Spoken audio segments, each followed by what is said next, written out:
It looks like January on Xbox is going out with a bit of a bang because they've got a whole bunch of new Day 1 additions to Game Pass Ultimate and a lovely new selection coming to Game Pass Standard as well. So let's take a look at what's in store. For this video, I'm going to start off with the games that are getting added to Game Pass Standard first, and would you believe that there's 5 of them all arriving on January 22nd? Pretty good times. Let's kick it off with Flock, an adorable game where you shepherd a gaggle of funny flying creatures through the sky. You can even fly together with your mates and give each other gifts made from your herd's wool. That's both friendly and eco-friendly, all in one.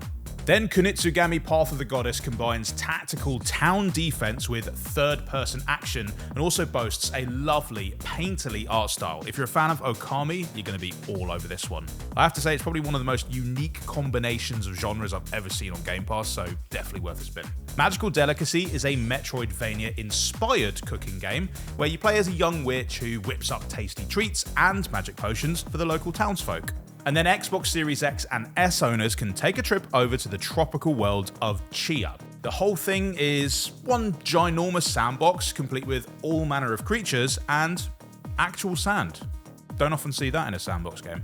And finally, one of my favourite games on this list, The Case of the Golden Idol, is a point-and-click detective game where you have to figure out who done it after a series of grisly deaths. And if you love that game, you can also pick up 2 DLC packs with a little bit of a discount thanks to Game Pass. Nice. So like I said, those games are coming to Game Pass Standard, but let's chat about the games that are arriving brand new to all tiers of Game Pass, starting on the 22nd with the gigantic, but this is the Rampage edition that brought the 5v5 MOBA shooter roaring back with new game modes, new heroes, cross-platform play, and just a whole bunch of things that make it even better than before. As you'd expect, you pick from a wide roster of heroes, you can upgrade their abilities and customize their look until they're just right for you. Then, all that's left to do is get ready to duke it out in an intense multiplayer contest as your team tries to destroy the other team's Guardian. Simple. Then we've got Starbound, which is available now on PC Game Pass, but it's going to be expanding its reach to console and cloud gamers on the 22nd. In this 2D adventure, you find yourself stranded in the middle of a vast, procedurally generated universe. Basically, your home planet has been destroyed and things are looking a little bleak, but the situation actually opens up all sorts of possibilities. You can go on a glorious mission of revenge, you can scour the galaxy for ancient secrets, or maybe just bleed the people of the world dry as an intergalactic landlord. What I'm trying to say is, there's not really a wrong way to play Starbound, just a whole bunch of really excellent ones. Then on the 29th, we've got Shady Part of Me. This is a really clever puzzle platformer that features a young girl and her shadow as they embark on an emotional journey through a strange, dreamlike world, which looks absolutely stunning, by the way, thanks to the game's gorgeous watercolor visuals. What's really cool though, and that I love about this game, is that you can freely swap between the 2 characters. So you can alter things in the girl's 3D world that open up new paths in the shadow's 2D one. It's just such a clever mechanic, which Shady Part of Me, of course, uses to devise all sorts of brain-breaking puzzles. Damn those cunning developers and their cunning ways. Next up, something for Game Pass members of all stripes. We can all already enjoy the cult battling action of Far Cry 5, but on February 4th, we'll also get the chance to return to Hope County in Far Cry New Dawn. Although, fair warning, the place ain't what it used to be, because the radiation levels might be up and the population might be down, but good thing is this is still a classic Far Cry game. You're going to be exploring an open world and assembling allies as you try and take down a charismatic but deeply evil leader, or in this case, a charismatic but deeply evil pair of leaders known as the Twins. Not the Twins. While Hope County does look a bit rough, the game itself is absolutely smooth as butter on the Xbox Series X and S, thanks to FPS boost. You can always rely on that bad boy.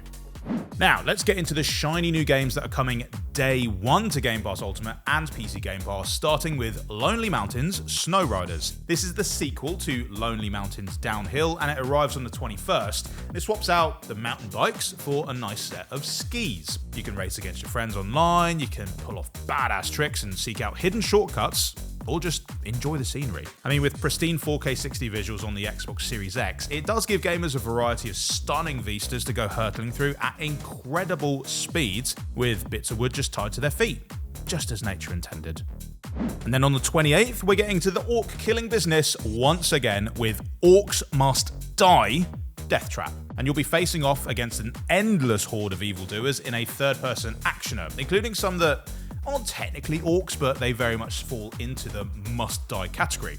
Fortunately, you do have loads of fun ways to make that happen with a bunch of playable war mages to pick from, each with their own weapons and traps to deploy. I'd say the mixture of hands-on combat and tactical trap laying means that you probably need brains and brawn to survive here, but Death Trap does let you tag in up to 3 players to team up with online, so if you're missing part of that equation, hopefully one of your mates can supply it. If you're one of them seasoned gamers out there, you've probably played tons of games where you get to set stuff on fire or freeze it solid, but probably not quite like in Eternal Strands. This is arriving on day 1 on January 28th, and it's a fantastical third-person actioner that takes place within a dynamic, physics-driven world where your powers really can flourish. Fire spreads, water freezes, and things that get hit by boulders don't like it very much at all, which is all very useful information when you're trying to take down some of the game's massive enemies. I mean, look at the size of that geezer. And if you do happen to get bored of setting trees on fire and launching them into the air, well, there is also a whole epic story and a world full of secrets for you to explore, but I don't expect I'll get bored of setting trees on fire and chucking them anytime soon.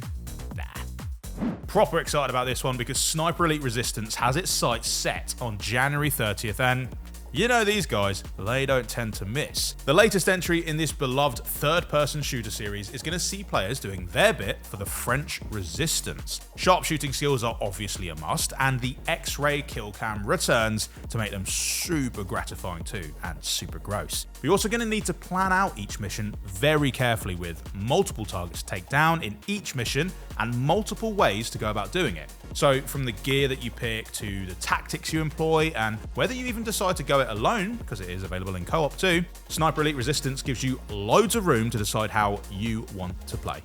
You know where you're aiming though, right? Just below the belt. Nice. I'd say that Citizen Sleeper became a bit of a sleeper hit thanks to its beautifully written sci-fi story and just how effectively it managed to translate the open-ended, dice-centric world of tabletop gaming into an Xbox game. But on January 31st, they're going to be doing it all over again with Citizen Sleeper 2 Starbound Vector coming day 1, baby. Thankfully, the sequel is basically taking everything that we loved about the first game, but just makes it deeper, richer, and just generally better. You've got more freedom to travel through the living world of the Starbound Belt and even more chances to influence the direction the story takes with new skill checks and a new set of class-specific abilities. Plus, the original Citizen Sleeper is still available to all Game Pass members, so there is plenty of time to check it out before the sequel arrives. So get rolling, pal. So in short, there is loads of cool stuff on the way on Game Pass, and we're going to have loads more to say about it, so make sure that you subscribe and ring the bell so you don't miss any of it in the future. Bye!